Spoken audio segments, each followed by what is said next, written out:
Yeah, I got Okay, perfect. Okay. All right, folks. Hey, I'm Kyle Steele. Um, I'm the program director of Rally. We're starting a little late. Our goal is to, during this time, this hour that we have together, is to one, be able to introduce quickly who we are as an organization, as a team. Then the second thing is to walk you folks through what is social entrepreneurship, kind of like the key questions that you should be thinking about in terms of if you are currently in the process of trying to build a social venture or thinking about building one. We want to also give you some tools and kind of unpack those tools that we definitely think is useful or will be useful to your journey. We want to give you a little bit of information about Rally, what is Rally, how to engage Rally, and how to be successful if you decide to engage Rally. And then in the end, we want to leave a lot of room for you folks to be able to unpack and ask questions related to what you just saw. Um, and if you also desire to introduce who you are in your work. And then last but not least, we want to be able to provide you with an additional opportunity to engage us as you start to think through some of the content that we're talking through. So yeah, that's it. So what I'm gonna do is I'm gonna pop open. I'm just gonna ask everybody to keep your microphones on mute. And then what I'm gonna do is I'm gonna pop open a presentation where I'll just very quickly on a high level, like I said, and try to unpack a lot of these complex concepts and also tools. Um, Also know that once again, like I said, if you have additional questions, we'll leave time at the end, and then also we'll share this deck with everybody who's attending so that you can have it um, for after this call. So let me just go ahead and pop this open here. You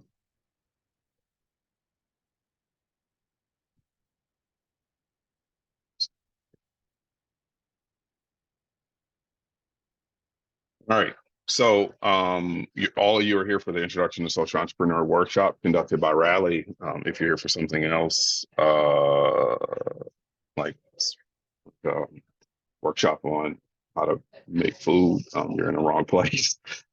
So if you're here for about social entrepreneurship, want to understand that, want to understand Rally, you're in the right place.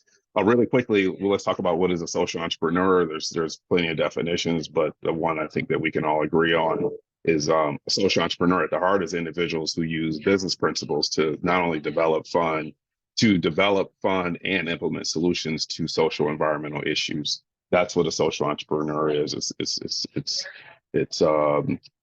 like an entrepreneur who uses business principles to develop, fund, and implement solutions that solve market-facing problems. A social entrepreneur is someone who uses those business principles and put them into effect, not only to create a sustainable venture, but then also to solve, implement solutions that solve social environmental issues. And I'll unpack this a little further.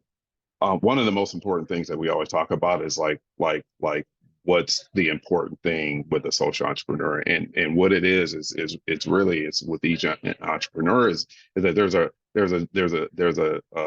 they're driven by a desire to create a positive impact, right, on some social environmental impact. Usually there's a very personal motivation that's connected with that desire, but that is one of the key aspects to it. It's like they look into the world and because of things that they faced or encounter or see, they are driven to create a solution that has a positive impact on, like I said, that social environmental issue. Some of the key examples of individuals who floated through here that you can get so you can see how this works is this guy named Lewis. His motivation was his parents died of tuberculosis over in Africa. He felt like obviously that was an injustice. People shouldn't die of tuberculosis. And so his solution was Tambua Health. Tambua Health at its core used cough samples. It was an app that was installed on individuals' phones, and um, it used cough samples to detect or to give a um, to detect whether or not tuberculosis was present, right? And the product morphed into that. And so he's like, if we can detect, use cough samples to detect whether or not tuberculosis is there, we can open up the treatment channel and increase the likelihood of these individuals surviving tuberculosis. What's the market application? Well, one of the market applications is that there's telehealth, right? Telehealth is kind of like how we're doing right now. But one of the things that this product does is give the ability of the practitioner to be able to listen, or the system to be able to listen during calls as the patient is coughing, to be able to detect whether or not that's there. So that's an example of how personal motivation informed a social enterprise. The next one is Sahar, who her motivation was that she saw in the workplace how mothers, specifically in West Africa, East Africa, mothers in East Africa had to make a hard decision between raising their child and doing the things that are necessary to increase the likelihood of their child's developing healthy, i.e., breastfeeding. And she saw that there was this pressure between that and this tension between that and being able to work. And so her solution was Moziwa, which is a very discreet breast milk expression device that sits underneath the clothing that allows a mother to express milk while at work in a very discreet way. Next is Mohammed Kamara. Mohammed, his motivation was his sister died during childbirth. She's a woman of color here in the United States. Disproportionately, the number of women of color who die of childbirth is substantially higher than their counterparts. And so his solution was Innov Care, which provides culturally relevant and competent solutions in healthcare to women during their maternal journey. Last but not least, we have Julia Rivard-Dexter out of Canada, who her motivation was her son's struggle in school, and realizing that the way the education was being delivered to him wasn't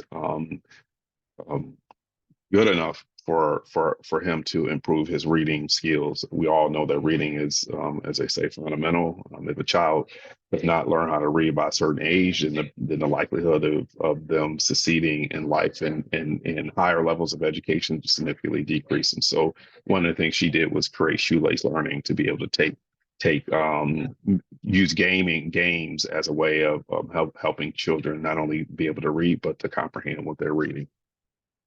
So those are examples of social entrepreneurs out there in the world that we've worked with, and how they use their personal motivations to build that are driving a desire to have a positive impact on some social environmental issue, but then using business principles to create sustainable companies, right, or organizations.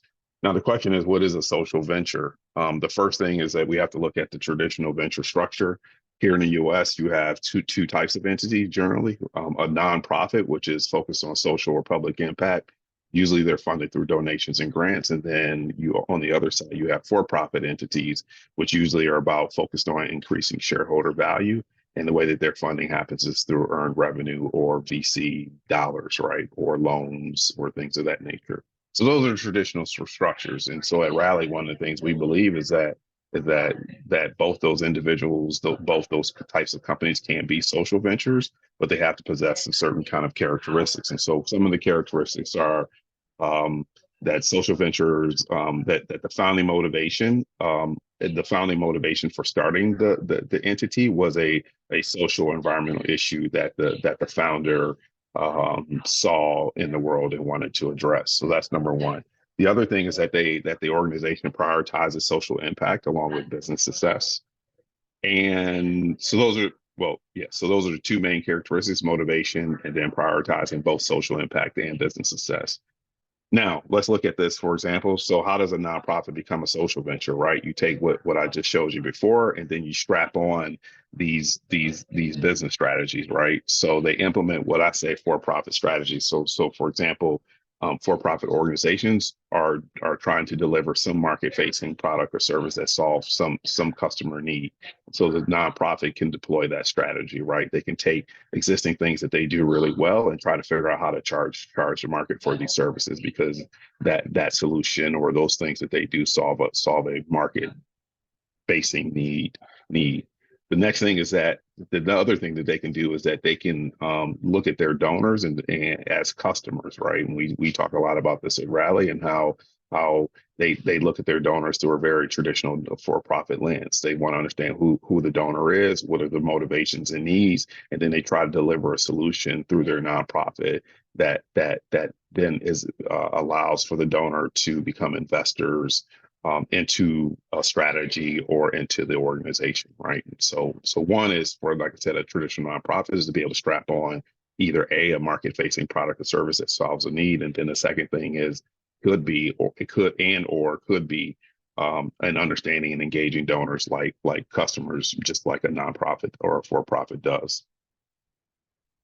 So some of the examples are locally, we have a group called Clean the World, which is a nonprofit that takes soap and distributes it into developing nations. And so they have a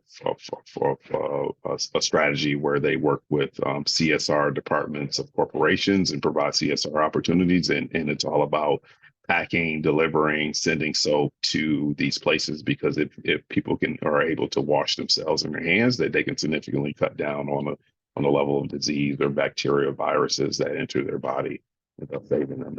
And then another example is Goodwill. Goodwill's a nonprofit, but then they take a lot of the clothes and the textiles that they use and they sell them out into the marketplace. Now, for a for-profit, if you're a for-profit, like I said, generally you're worried about shareholder value and earning revenue or funding, either earning revenue, getting loans, or VC money.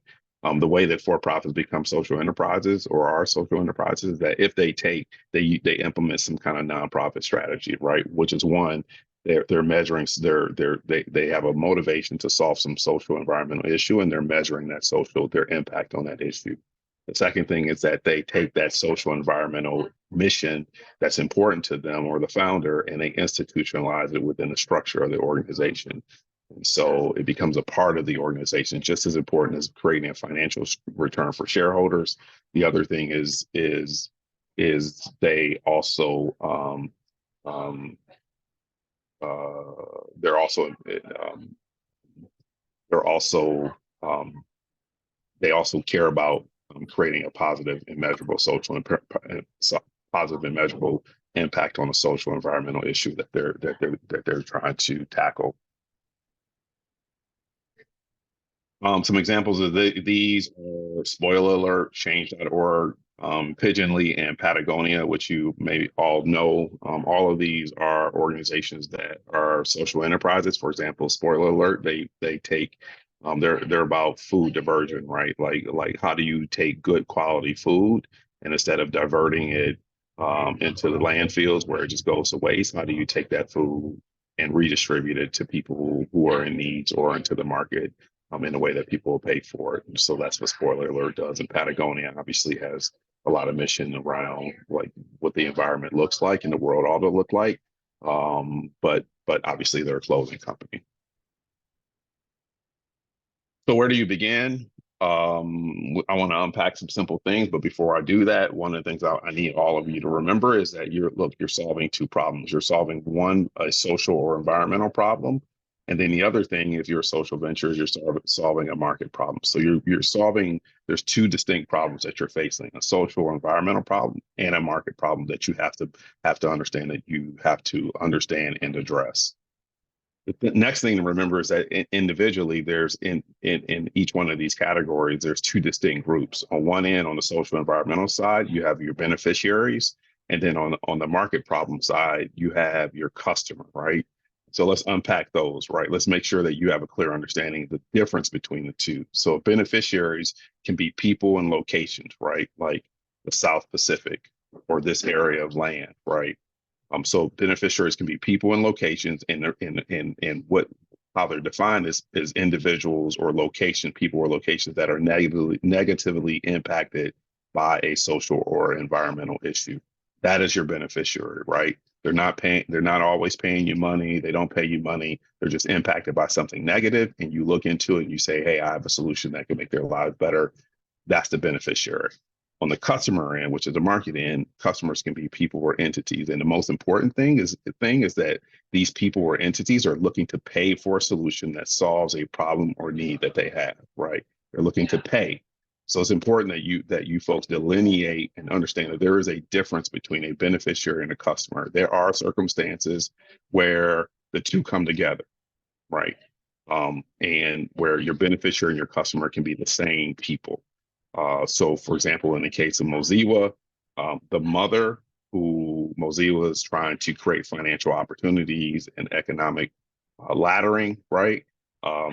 but is also the beneficiary, or at least her child is the beneficiary of the milks. And so she pays for the product of Mozilla, which helps her not only work and be able to access those financial opportunities, but then also on the other end, to be able to express milk, to be able to feed her child so that her child has the best probability of growing up in a healthy way. Now, at the end, you have your beneficiaries on one side, you have your customers on one side, and your solution needs to fit in the middle, and your solution needs to be the bridge to both. And so your solution has to both address the social environmental issue, but then also the market facing problem, like the need or the problem or the need that the customers have on the market side. And so your solution fits into the middle. So this is a challenge, right? Like traditional nonprofits either worry about the beneficiaries and not the customers, and for traditional for-profit corporations or organizations typically just worry about the customers but not the beneficiaries. So with the social enterprise, this is a little bit unique, which makes it actually more difficult to execute, because you have both a P&L that you have to manage and monitor, which is priority, and you also have a beneficiary who has, or the social impact that you have to also prioritize and monitor, and you have to do them both in the same. So social entrepreneurship, let me just be frank, is a much harder lift because of the nature of it than if you just were to have a traditional nonprofit or for-profit company, simply because you're trying to balance and prioritize both balance sheets, the P&L and the social impact. Now let's get into a couple things real quick. I want to walk through some phases that you should be approaching as you that will help you approach how to create or start your social venture. It's one, you have to understand the problems and goals on both sides. So like a full understanding of the underlying problems and the goals of the beneficiaries and customers is imperative, right? It's absolutely critical. So some of the key questions that you ought to be asking yourself is, first of all, in both the customer and the beneficiary, is like, who's impacted by this problem or this issue, right? You have to understand that very clearly, like it's this group and this group, right? And to be able to understand that is like I said, is important. Next, you need to understand the scale and the scope of it. Like, is this a real problem, right? Is there scale here? Is this something that's only experienced by a couple people or by millions of people? Obviously, you want something that has bigger scale, because that's how you create sustainable companies and have social impact. And so if you only have one customer and one beneficiary, like literally like one person and one entity, then you probably don't have the best social venture. And so you want to make sure you look at scope and scale to make sure that there's enough scale there that allows you to not only be sustainable and to grow, but then also to have the kind of impact that you want on the issue at a broader sense. Next is you want to understand the root causes of the problems and the issues that the individuals are facing. So you have to like really, really dig down into those questions. Like, why are they experiencing this? What's the underlying reasons that they're experiencing this? And so your ability to understand the depth of those root causes of the problem that they're facing will help you build strategies both on the social side and the business side that helps you accomplish the goal. And then last but not least, like, who else is attacking this problem? Like, look, I'm sure all of you are smart people, but the realization is there's 7 billion people on this planet. And there's other smart people out there, right? And so somebody else is working on this or has worked on it, and you can learn from what they're doing and not only the good stuff that they're doing, but also the mistakes. And so look at other people out there who are trying to tackle issues both on the social side or the market side, and try to learn as much as possible from those individuals or those entities. The next phase is design a solution for need, right? Like, look, like at the end of the day, these things have to work, right? If they don't work, they're not having the impact that you desire. And two, they're not going to be able to create the revenue that allows you to be sustainable. So you have to design solutions. Solutions have to solve real pain points and needs. And so some of the questions that you need to obviously first ask yourself, or you need to be asking, is like, who is my beneficiary and customers? You got to get granular and understand, like, who are they, right? Where do they exist? What are their characteristics, their demographics, background information, right? What are their goals? What are their pain points? What are their challenges? Like, what are all the things that are happening? And so to get that granular view of both your beneficiary and your customer, it's going to be imperative for you to build a solution that solves a real need or problem. And we'll help you do that with some of the tools that we'll unpack later. Um, Next is understanding what their goals and pain points are, right? I mean, I've walked through this. Like you have to have a very deep understanding. So you need to be talking to customers and beneficiaries and this people surrounding them to really thoroughly understand like what are the goals and the pain points so that you don't miss anything and so that you can develop solutions that create real value. Last or the next one is, as I said before in the previous slide, is like what has been tried before, right? Like you got to understand like how are other people doing this because there's no need, like there's enough information out there that you can glean from in order not to make the same mistakes. And so your ability to see what to go out there and find out what's been tried before is going to be also imperative. Um, Next is what value do I need to bring, right? And so like you need to be able to bring some value with your solutions on both sides to the beneficiary and the customer. And so you need to understand like what is the value that I bring? What's the outcome? If I do this, what outcome? How does life get better for the beneficiary and how does life get better for the customer? And then last but not least is what's the desired outcome, right? Like if I do all this well, like I said, and this kind of goes back up into the top one, it's like how does life get better, right, for them? Like what's the desired outcome? I want them to be able to live like this, or I want the organization to be able to function like this, right? Because they're able to generate more revenue or decrease costs or to mitigate risk, which allows them to increase their shareholder value. Number three, and this is the last one, is you have to develop the social and business model, right? So models need to be sustainable and they need to have positive impact. And so you have to build models and you have to build models for both the business side and the social side. So what is some of the questions you need to be thinking about is like one, how do I build a venture that has impact and is financially sustainable? And we have some tools that'll help you do that. The next one is how will I communicate my plan for impact, right? Like how do you communicate it to stakeholders, meaning and your employees, customers, beneficiaries, funders? How do you do that? And we have a tool that'll help you do that too. What is the business model, right? Like how do you build that? Right? What are the components of it? Who's the customer? What's the value proposition? What are the key metrics, right? What channel should you be in? What's the revenue model, expenses, all of those things? And we have a tool that'll help you do that, and I'll walk you through that a little later. And then who will pay for the solution, right? Like understanding like who's the customer. Somebody got to pay for it, right? And so trying to understand who will pay for it is going to be critical. And then last but not least, it's like how will I measure the social impact? Like I'm doing this thing. If the business goes well, it generates revenue, and I'm able to measure that through my P&L. But on the social side, like how are you able to do that, right? Like what's the thing that like I said, what's the problem you're trying to address?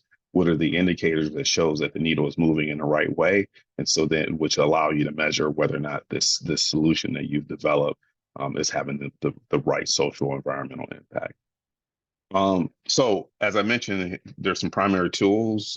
We use these tools at Rally. One, the theory of change. Second one is a customer persona. And then last but not least is a social lean canvas. The theory of change is very beneficiary focused. The customer persona can be both customer focused and beneficiary focused. You can bend it to the social side. And then the last one is the social lean canvas, which is very customer focused because it's all about the business model. So the first one, the theory of change, helps you develop what's the social impact strategy. The second one, customer persona, helps you understand who the customer and the beneficiaries are so you can build the right strategy or business models, right? Or a social and business model and products and solutions. And then the last one is the social lean canvas, which helps you build the business model that allows you to have a sustainable venture that will help you get to the social impact that you desire to have. So the first one, and I'm gonna try to unpack this at a high level. It's complex, but it's not. But I want to give this to you as high level as possible. Is one of the theory of change, right? It is the thing that you're using that will help you build your social impact. So it starts off as very simply, it's like, what are the activities that you are doing, right? You've identified a problem, you identified a beneficiary who has a problem, and then it's like, what activities do you do to address it? Then the next thing is like, what do the beneficiaries need to do, right? You can build a trough full of water But at the end, if the horse doesn't walk up to it and drink out of it, then the trough is useless. And so you have to take into consideration what actions, behaviors, and motivations that beneficiaries need to do. And then there's all of these other things called like these other things that are like what else must happen, right? There are always other things that need to happen, other partnerships or things need to work a very specific way for whatever it is that the solution or the activity that you're deploying, in order for it to work. And I'll help you understand. And I'm gonna give you an example that will unpack like what does this mean. And then last but not least is like after you've done these activities, the beneficiaries do what they're supposed to do, and then what else happens? Then what is achieved, right? What's the outcome, right? Like what program or policy change is achieved, right? Like or what how do I say it? Like what impact is achieved, like and so let me actually get into an explanation which will make this easier. So here's an example, right? This is a real company that exists, and the problem that they identified was that every year millions of children in developing countries got sick from contaminated water, and many of them died. So that was a problem that they saw out in the world, right? And so they took that and put into a theory of change, and here was the output, right? So they realized that the cause of this sickness was, or the cause of the death was infant diarrhea, right? They noticed that these children would drink the water, and then as a result develop diarrhea, and as a result would die. And so when they looked out there and did their research, one of the things that they realized is that many of the bacteria or the disease that was found in this contaminated water could be killed off by using simply chlorinated tablet. If you can chlorinate the water, then it would kill off most of the bacteria that will cause infant diarrhea. And so that was their activity. Their activity is that we're going to provide families with chlorine tablets. And what we need is for the beneficiaries to take those tablets, put those tablets in jugs of water and drink the water out of those jugs. And the what else? Obviously, the chlorine tablets have to work. If the chlorine tablets don't kill bacteria, then the activity is useless. And if all of that goes well, then what happens is we should see a reduction in infant diarrhea. That's just how it flows. Okay. Now, the customer persona, I'm just going to give you a really high level snapshot of this. Like when you're trying to understand who your customer beneficiary is, you got to like get really granular with them. So what this does is allow you to personify people, right? To personify groups. And so one of the things you can do if you have a customer, you can say like, who is my ideal customer? Like what's their background, their demographics? How do they prefer to be communicated with? What are their goals, short-term, mid-term, long-term? What's their buyer's journey? Like people just don't buy. You just don't put an offer in front of them and they buy. Like it takes them time and they need to see certain things. And so understanding what the buyer's journey is critical and to get someone from awareness to conversion. And then what are the daily challenges that they're experiencing, right? And then what are the common objections? What's their biggest fear if they take on a solution? Like sometimes solutions are weighty, right? So people just don't run into them because there's a fear. If I buy the wrong house, that's going to be a problem. So it just takes me a while to do all the research, right? Or to be presented with the right information, like testimonials, customer testimonials, guarantees, return policies, things of that nature that mitigate these fears. And then what's the change expected? Like if they buy your thing or deploy your solution, like what changes do they expect? And then there's purchase criteria, right? Like what are the criteria that individuals have to make a purchase, right? If you're doing business with a city, for example, if you're selling a solution to a city, you need to understand what their purchasing criteria are. Do they require you to have a license? Do they require you to have a website? Do they require you to formulate contracts in a certain way? Do they require you to be background checked? To understand what all those requirements are is important, because if you don't, you will miss opportunities. And so what you want to do is get ahead of those requirements so that you can, or understand those requirements so that you can get ahead of it. If, for example, background checks become an imperative things for you to sell a solution because you're putting, say, adults in the classroom with children, then one of the things that you want to do is check that box off by saying in your communications that all of our teachers, for example, are background checked according to the law, right?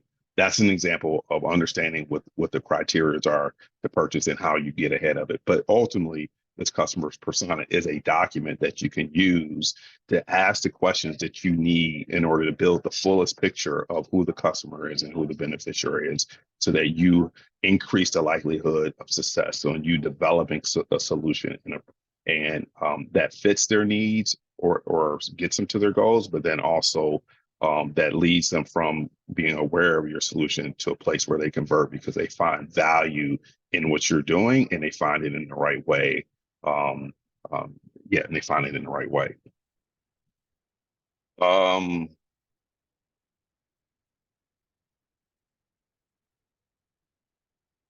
Last but not least in these tools is the social lean canvas. The social lean canvas is about the business model, right? And many of you probably have seen this, but it starts off at the top. It starts off with, and you see that they're numbered, right? So they're 1, 2, 3, 4. We encourage everybody to follow the numbers because each stage builds on top of the other. The first one is purpose, like the reason for you doing this venture. There's some belief that you have about how the world ought to look that needs to be expressed on here. And then ultimately, number 2 is you need to understand what is the impact. If you do the thing that you're trying to do, what impact? Can we, Erica, can you co-pilot this and mute whoever that is? Don't touch it.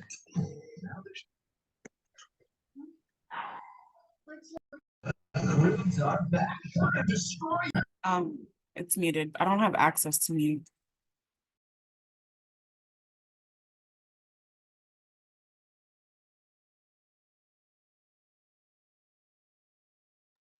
It's muted, Kyle. You're muted too. Okay, got it. Your co-host now. Okay, cool. Thank you. Okay.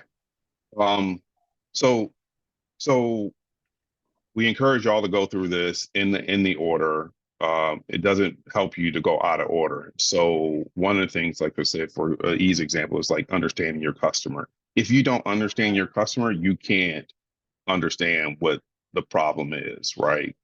And if you don't know what the problem is, you can't create a value proposition, a combination of benefits that your product or service brings to these people that overcomes their problem. You can't create a value proposition. And if you don't know what your value proposition is, you can't create a solution. And in order for your solution to get awareness, you got to know what channels to put. Number 7, you have to know what channels to put your solution in, right?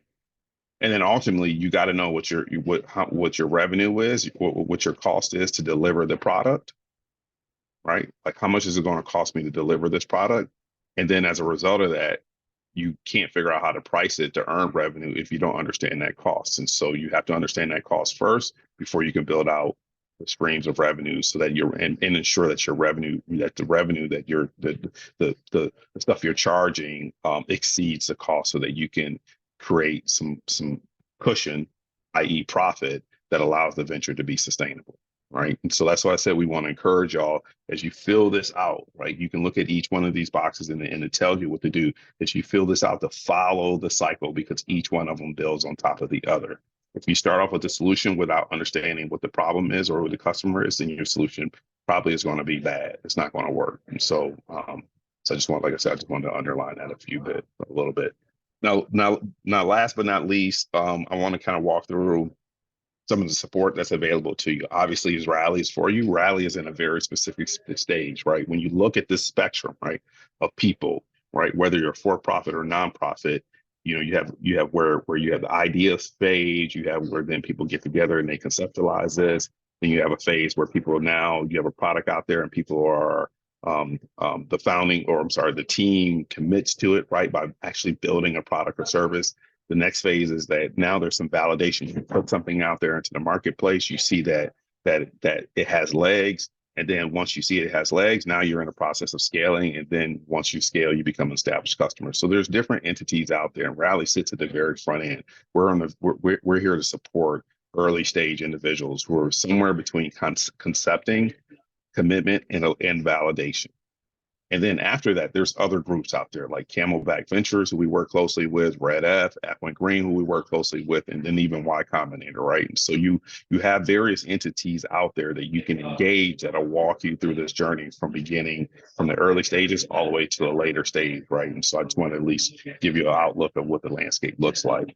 Now at Rally, as I mentioned, like we help individuals transform their early stage work into sustainable ventures that create positive and measurable social environmental impact. And the way that we do that, right? The way that we do that is one, through mentorship and coaching. Next one is helping individuals build business and impact models. The next thing is giving you the ability to leverage our vast and deep networks, right? Both individuals, corporations, and government entities. And then the other thing is exposing you to opportunities to earn paid pilots, right? So that's what we do. Now, the way the program is structured is that we have two cohorts generally, a summer and a winter cohort. We let in about 10 individuals, 10 fellows from around the world into each cohort. Each cohort is 16 weeks. It's a combination of virtual and in-person, and we don't charge anything for it, right? This year, we don't take equity. We don't charge you anything for the program, and so you don't have to worry about a fee or a cost to participate. The timeline in the program is, like I said, is along 16 weeks, and it's broken out into these things. We have what's called Rally 1, which is a virtual session, which is kind of like just where we kick everything off over a couple of days virtually. And then over the next 8 weeks, right, that we have these regular weekly fellow meetups and check-ins that happen virtually. In the middle of the program, Rally 2, we bring everybody, we fly everybody in, house them in Orlando, Florida for 2 days of workshops and experiences. After that, we go back into another cadence of weekly fellow check-ins and virtual check-ins and fellow meetups.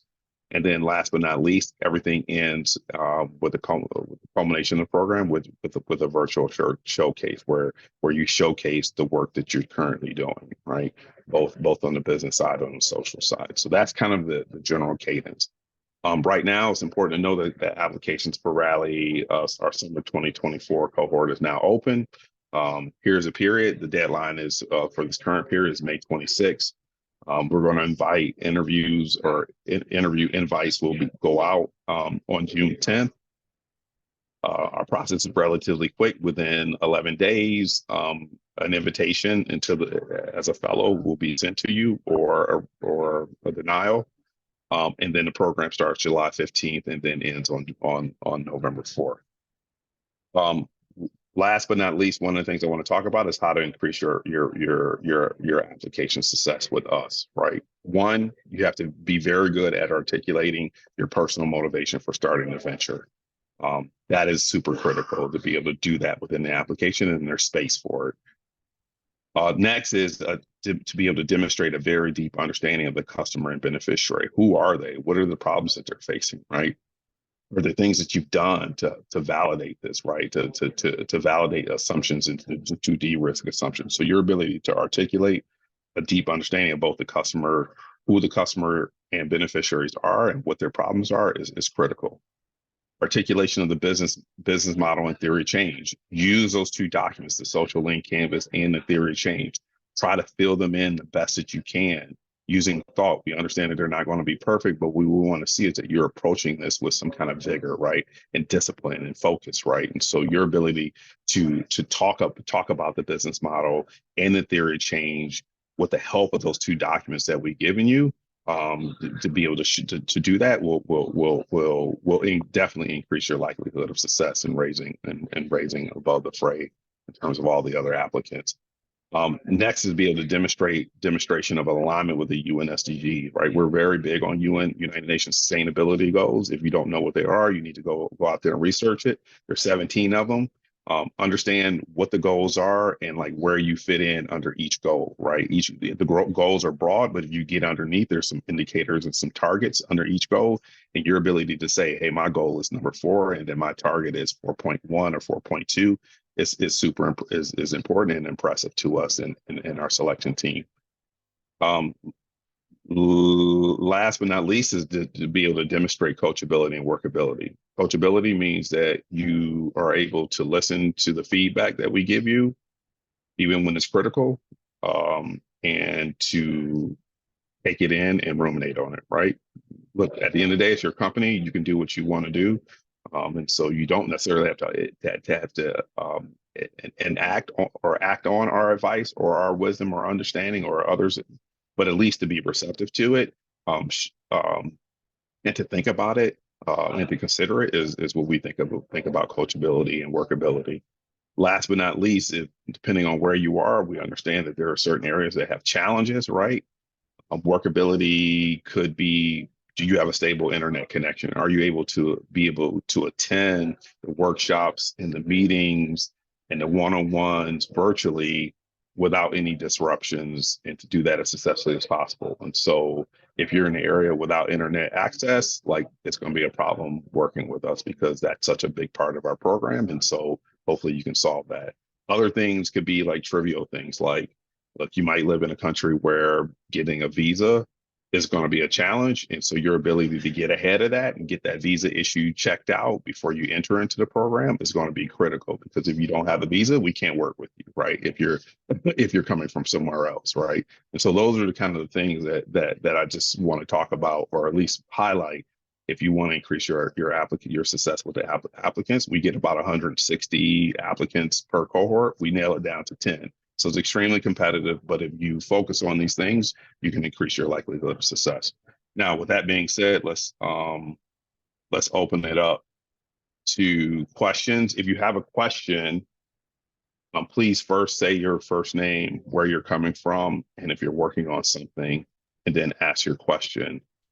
Please try to keep your introduction of yourself within 1 minute, because we're trying to leave enough time for everyone. So the first person we have here is, if you can use the hand raise feature, let's go with Tawana. Yes, you pronounced it correctly. I see you struggling like, did I get that right? Yes, you did. My name is Tawana Harrell. I'm the founder of Financial Aid Frenzy, where we are building a fundraising platform for students to crowdfund for education, for post-secondary education. I wanted I was taking notes, so I missed, how many applications do you normally get, and what do you nail it down to? So you just said it, but I was writing, so it went faster than my writing. Yeah, 160. We usually get about 160. The number increases every year, and then we only have room for 10 individuals, at least right now. Thank you. Is that okay? Cool. I'll have more, but I'll come back. I want to give somebody else time to talk. Okay, great. Zara. Zara? Yes, go ahead, Zara. Hello, everybody. My name is Zara, and I'm speaking from Pakistan. So, first question is that about attending the program. Can you hear me well? Mm-hmm. Okay. I can hear you. So, about attending the program, I wanted to know that if we are selected in the program, so is there any support for us in visa acquisition? Like, are you going to provide us with letters or something? Because Pakistan comes into those countries Yeah, where we're familiar with Pakistan and the yeah. issues. We've had several fellows come out of Pakistan. Mhm. Erica, I think you're best equipped to answer this question. Yeah, so typically I do write. Hi, Zara. I'm Erica, program manager, and everybody else, hello. I typically write recommendation letters. Sometimes it works, Mhm. sometimes it doesn't. So we do offer the letters, but anything you have over there, that will always work more than, or have a little bit more weight than the letter. Okay. All right. Thank you. Yeah, I mean, the key is, like, we understand that the visa process is extremely long, especially in certain countries. And so, like, you know, like you got to get ahead of that, because if we don't see evidence of a visa in place, or a visa being in place by the time you need to be here in Orlando, Florida, that'll be one of the reasons why we don't accept an individual into the program. The other thing is, we don't accept companies, right? We accept individuals, right? So I just want to make sure I make that distinction, right? Fellows are individuals, and so whoever is applying would be the fellow. So if you have multiple people on your team, one of the questions you want to ask is, who has the bandwidth or is in the right position to be the fellow? And although the other teammates are able to join, all the resources and the primary interactions and responsibilities or obligations go to the individual who's the fellow. Okay. So cool. Is there another question? Yeah, there's another question, which is that if I am developing a solution which is more specific to the geographic area where I am. For example, my solution is more relevant to South Asian culture and countries' backgrounds. So does Rally also support for such like solutions? Because I recently attended Founder Institute's program. So that was since it is based in US. So the mentors and everybody was more familiar with what is happening in US, and their advice were more of related to that side, and they were facing challenges in understanding the ground realities of a place in Pakistan, which is very far flung, which is terrorism stricken and like very backward. So does Rally support all type of solutions if they are particularly related to certain geographical area, or are they has to be global, the solution?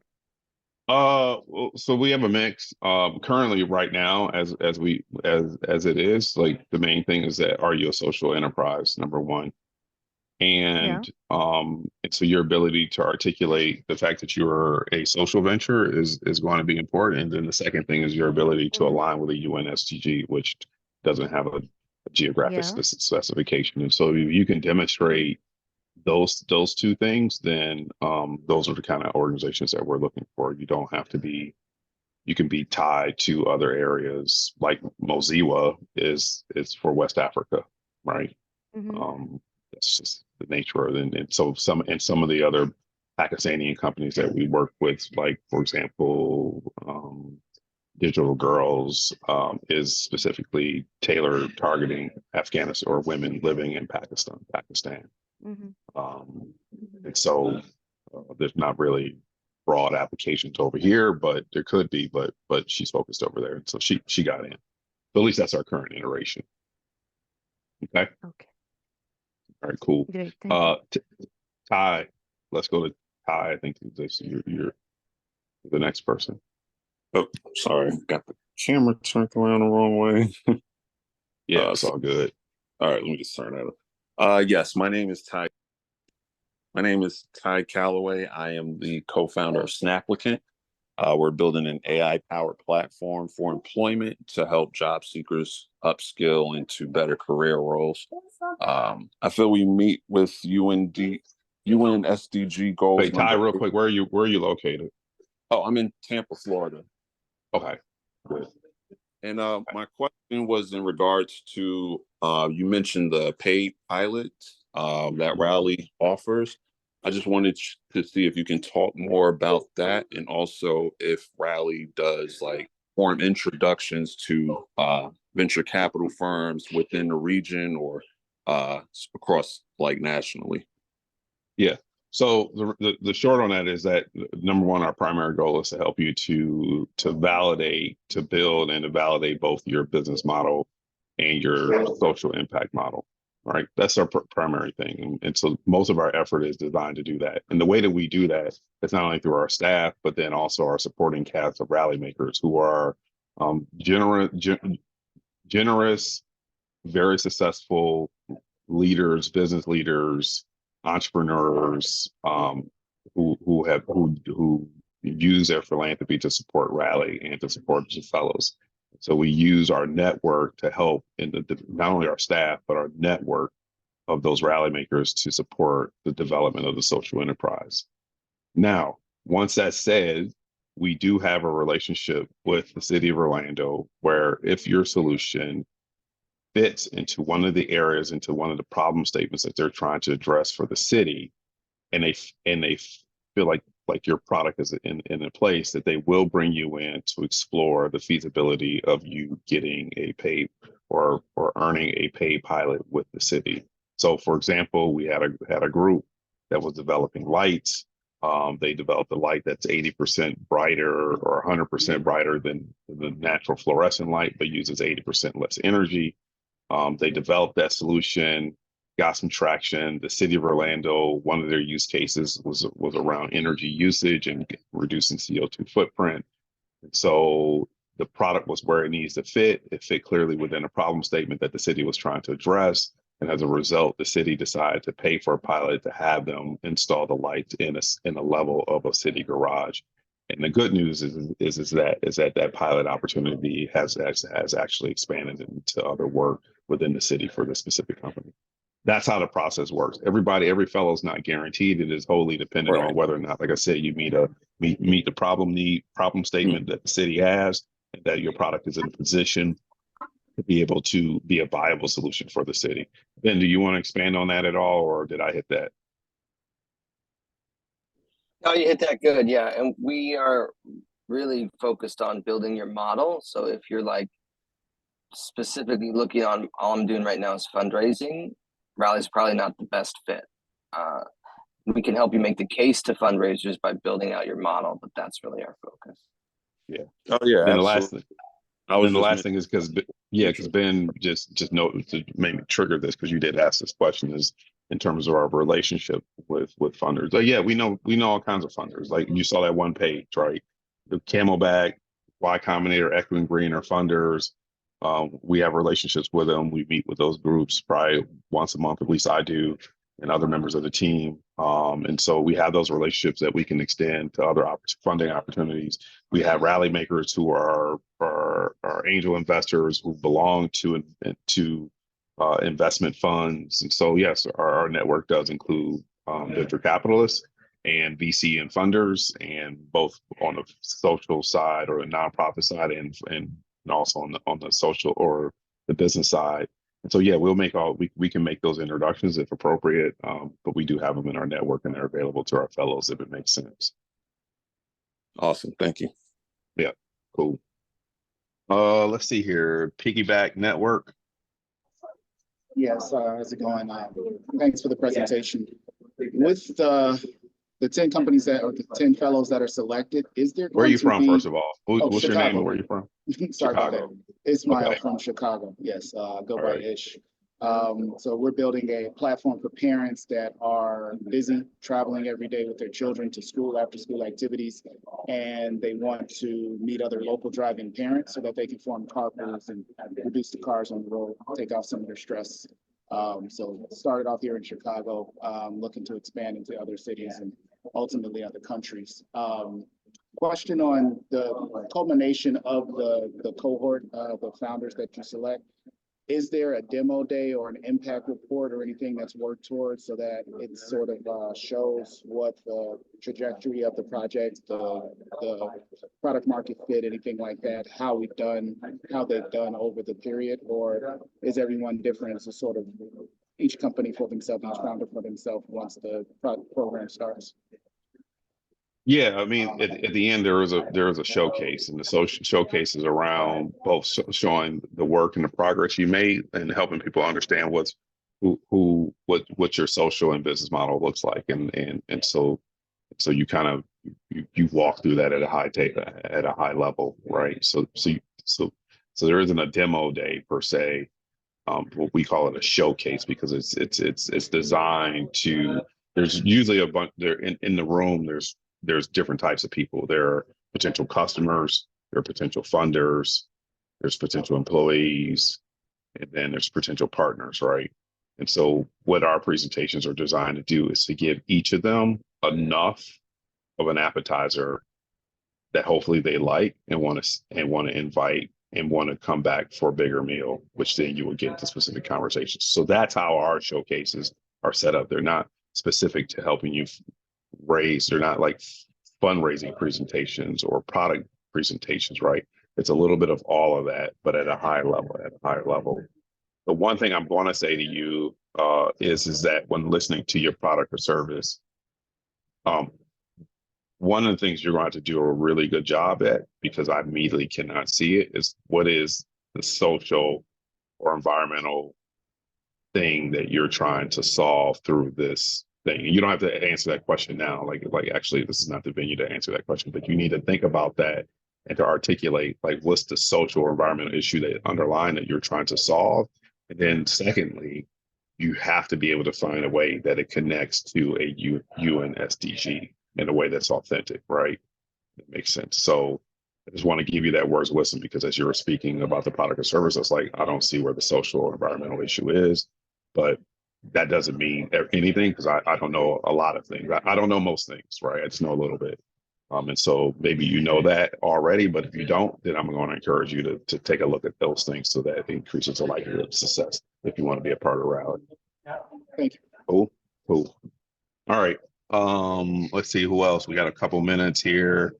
Tawana, you get the last question. All right, say I'm back again. So one, will you be able to share this recording or the slides so that we can Yes. also have those? So that's the first question. And the second question is, if we have a UN SDG where we have overlapping too, for the application, should we be focusing on the one that most closely aligns, or do we cover kind of maybe some of that overlap? I think it definitely is the one. I mean, if there's some overlap, there's some overlap. But and so we do recognize that people can kind of have overlap with a couple of UN SDGs. And so, but we're just looking for thought, right? We're not looking for correctness. We can always massage that. We just want to know that you're able to at least draw a line from your solution to a UNSG or UN SDGs and the specific targets, which shows us that you understand what's going on and how you fit into the larger global effort, right? So yeah, if you have overlap, just articulate the line, right? Draw a line to it. All right. And thank you so much. This was an amazing session. Cool. All right, Ben, you got anything? I know you say you have. Ben is Yeah, I our was just gonna COO, by the say way. that if you download that social link canvas from our website and get a first draft of that you want feedback on, you can reach out to me and Erica, and we can find 30 minutes to give you feedback on your social lean canvas. So Erica's just erica@rallysea.com. And I'm Ben at rallysea.com. Yeah, so like I said, I'll in closing, I'll share this deck out along with a link to this recording so you can listen to it again. And if you want to take Ben's offer and the team's offer in terms of once you fill out a social lean canvas and the theory change and having them sit down with you for 30 minutes to give you a reaction, then please take that up, right? Other than that, you folks have a good day. Appreciate your time. Keep up the hard work and the good work. And hopefully we'll see a few of you apply to Rally and be able to work alongside of you all. Okay. Have a good week, people. Thank you all. Bye.